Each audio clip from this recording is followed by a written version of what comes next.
दोस्तों आज की इस वीडियो में बात करने वाला हूँ ड्रीम 11 फैंटेसी ऐप या जितने भी गेमिंग ऐप है या जितने भी फर्जी ऐप है, अब उनके लिए एक बड़ा और सुनहरा मौका है अपना ऐप रजिस्टर्ड कराने का। जो भी फर्जी भी ऐप है, अगर वो वाकई में इम्प्रूव करना चाहते हैं, अपना ऐप इंडिया में चलाना चाहते हैं, या तो कह लीजिए कि ड्रीम 11 या फैंटेसी ऐप, माई सर्कल 11 जितने भी ऐप है वो फिर से स्टैंड करना चाहते हैं, तो उनके लिए एक सुनहरा मौका सरकार ने दिया हुआ है। ठीक है, क्या है आज की न्यूज विस्तार से अभी चर्चा करूंगा मैं, लेकिन यहां पर मैं आपको सबसे पहले बता दूं कि कुछ जीएसटी वाला भी मामला है, उस पर भी मैं अपडेट आज की इस वीडियो में देने वाला हूं। थोड़ा सा नया अपडेट है आप लोगों के लिए, ठीक है, और सभी गेमिंग एप्स के लिए भी बहुत बड़ा सुनहरा मौका हो सकता है। तो आइए चलते हैं, बिना देरी के वीडियो शुरू करते हैं। वीडियो शुरू करने से पहले एक छोटी सी रिक्वेस्ट, चैनल पर नया है तो चैनल को सब्सक्राइब करके बेल आइकन पे क्लिक कर लेना, ताकि सभी लेटेस्ट अपडेट से आप हमेशा अपडेट रहो और सटीक न्यूज आपको सबसे पहले मिले। और जिसने अभी तक टेलीग्राम नहीं ज्वाइन किया तो लिंक आपको डिस्क्रिप्शन में मिल जाएगा, टेलीग्राम भी ज्वाइन कर लेना। तो बात कर लेते हैं, सभी जितने भी गेमिंग ऐप है ना, उनके लिए एक सुनहरा मौका है। क्या क्यों ऐसा मैं कह रहा हूं? तो दोस्तों जैसा कि आप लोग जानते हैं कि प्रोगा कानून जो लागू हुआ था 1 मई को, 1 मई को प्रोगा कानून लागू हुआ था, वहां पर एक संस्था गठित की गई थी, एक कमिटी गठित की गई थी OGAI करके, आप लोगों ने सुना भी होगा। ठीक है, तो लेकिन वो गठित की गई थी, अभी उसको इम्प्रूव नहीं किया गया था, ना तो उसको ऑनलाइन किया गया था, लेकिन अब उसका एक गठन करने के बाद एक पोर्टल भी बना दिया गया है, जिसपे सभी जितने भी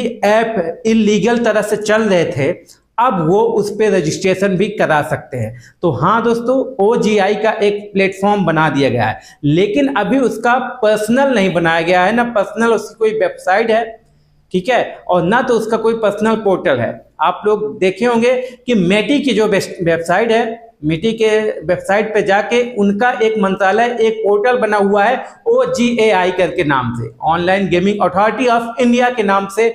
एक आपको भाई मंत्रालय एक बटन मिल जाएगा, उस पे जाके जब आप उसको खोलेंगे तो उसके अंदर एक बड़ा सा फॉर्म निकल के सामने आता है। तो जितने भी ऐप हैं, जितने भी इलीगल ऐप हैं या कोई भी ऐप है जो भी इंडिया में अब रन करेगा ना, वो अब उस पे रजिस्टर्ड उसको कराना होगा। तो सभी लोगों का सुनहरा मौका, जो इलीगल ऐप है, जितने भी इलीगल ऐप पे आप बहुत लोग खेल भी रहे होंगे, तो वो अब अपने ऐप को रजिस्टर करा के, और रजिस्टर कराने के बाद भाई OGAI के जो मेंबर्स हैं वो उसको चेक करेंगे कि वाकई में ये लीगल है या इलीगल है, RMG से रिलेटेड है या ई-कॉमर्स से रिलेटेड है। वो सारी चेकिंग करने के बाद उसको अप्रूवल देंगे कि आप इंडिया में इस ऐप को रन करा सकते हो कि नहीं।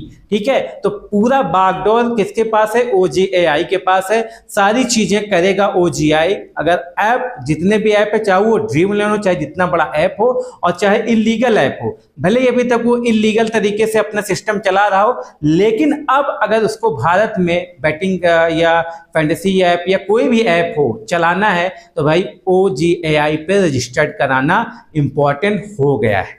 ठीक है, तो बड़ी खबर थी कि OGAI का गठन जो मई में हो गया था, लेकिन अभी इसको ऑनलाइन नहीं किया गया था, ना तो अभी इसकी कोई पोर्टल बनाई गई थी, लेकिन अब उसको मेटी के वेबसाइट पर भाई लिस्ट कर दिया गया है, सूचीबद्ध कर दिया गया है। अब मेटी के वेबसाइट पर जाकर उसमें एक आपको मंत्रालय मिल जाएगा, OGAI करके एक बटन मिल जाएगी, उस पर जब आप क्लिक करेंगे तो वहां पर OGAI से रिलेटेड सारी इंफॉर्मेशन वहां पे आपको मिल जाएगी, कैसे क्या करना है। बड़ी न्यूज थी, बड़ी खबर थी, वो बड़ी भाई कहा जाए कि एक नया प्लेटफॉर्म है सभी जितने भी इलीगल ऐप है और ड्रीम 11 ऐप के लिए, तो उस पर रजिस्टर तो मस्ट है। ठीक है, ये मैं क्यों कह रहा हूं? क्योंकि भाई एक नया क्रांति है, एक नई दिशा है सभी गेमिंग ऐप वालों के लिए, सभी RMG वालों के लिए, सभी यूजर्स के लिए, क्योंकि हर समय एक जैसा नहीं होता, हर समय बदलाव होता है। और आप लोग जानते हैं कि भाई बदलाव ही प्रकृति का नियम है हमेशा, चाहे वो भाई आप ही की सिचुएशन देख रहे हो, सिचुएशन भी हमेशा बदलती रहती है। आज से 10 साल देश की सिचुएशन अलग थी, तो बहुत सारी चीजें हमेशा बदलाव लाती हैं। तो यहाँ पर जो गेमिंग ऐप का प्लेटफॉर्म है, जो गेमिंग ऐप हैं, उनमें बदलाव का सीजन चल रहा है। आप समझ लीजिए, एक तरह से ये समझ लीजिए कि बदलाव का सीजन चल रहा है। तो नए सिरे से रेगुलेशन के साथ अब ये सारी चीजें होंगी और RMG भी चलेगा। लेकिन 5 अगस्त को जो भाई डेट लगी हुई है उससे पहले भी सुनवाई हो सकती है, ऐसा सूत्रों के अनुसार मुझे पता चल रहा है। और हाँ, यहाँ पर मैंने आपको एक मीटिंग बताई थी, वो भी मीटिंग भी जुलाई में होने वाली है, जिससे पूरा साफ हो जाएगा कि वाकई में आरएमजी वापस आएगा कि नहीं आएगा, और आएगा तो किस दिशा तक, किस हद तक आरएमजी चलेगा। ठीक है, वो पूरी डिटेल जब मीटिंग होगी तब वो मैं आपको अपडेट कर दूंगा, तो सब्सक्राइब जरूर कर लेना। और हाँ, बात कर लेते हैं जीएसटी से।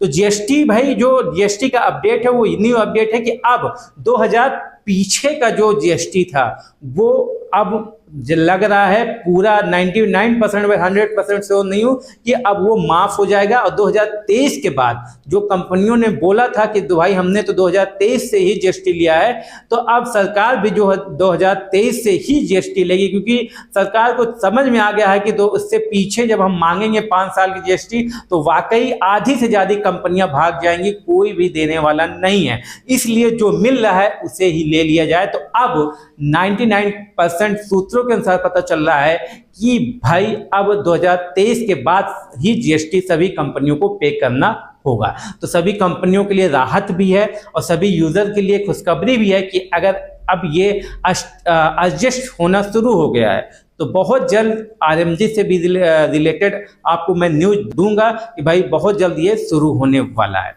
ठीक है, तो ये पूरी डिटेल थी, पूरा मैंने आपको XYZ बता दिया कि कहीं ना कहीं सभी लोगों के लिए बहुत बड़ी खुशखबरी आने वाली है। 5 अगस्त का धैर्य रख लीजिए, उससे पहले भी आ सकती है, लेकिन मैं कंफर्म नहीं हूं कि मीटिंग कब है और कब ये खुशखबरी मैं आपको सुनाऊं। लेकिन हाँ, जुलाई के महीने में कुछ बड़ा नया होने वाला है। ये थी आज की वीडियो में पूरी जानकारी। कैसी लगी, पसंद आई हो तो लाइक कर दीजिएगा, चैनल पर नया है तो चैनल को सब्सक्राइब करके बेल आइकन पर क्लिक कर लीजिएगा ताकि लेटेस्ट और रियल न्यूज आपको सबसे पहले मिले।